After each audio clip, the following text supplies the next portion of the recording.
All right, let's get that comb on there. It's already drying. It's setting up. Look at this. So what I do is just take the comb at an angle, give it a little bit of wave. Supposed to do it before it starts to set up. Okay, so get all this extra off the top here. I don't know how I ended up with a little bit of extra. Just scrape it off. No big deal. Lift this up. Boy, this is setting too fast. Ah! It's setting too fast. I'll pop it in the microwave. Look at this. Turn off the heater. Turn up the heater. So it's cracking a little. That's okay. We're going to put the white on it, and hopefully that will remelt it. And normally, it takes a while to set up, and so then I'll microwave my white. But unfortunately, this set up really fast. Okay, perfect. Set it on the bowl. Chocolate nice and warm.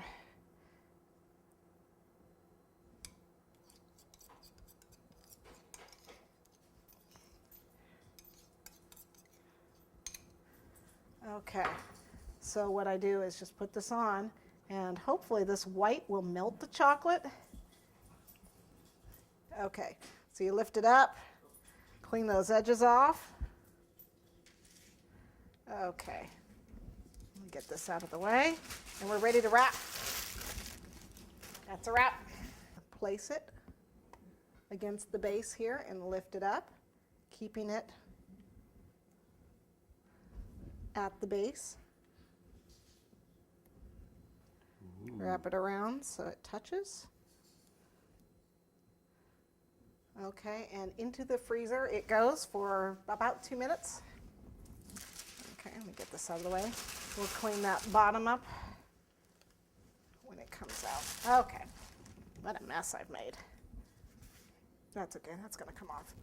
This is just some pre-made, I think it's Pet Nice chocolate fondant.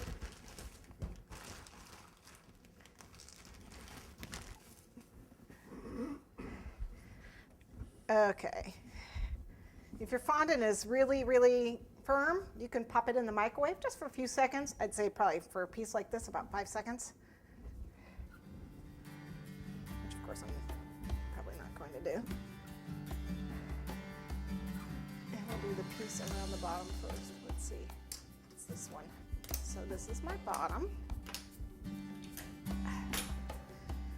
I'm gonna roll it out.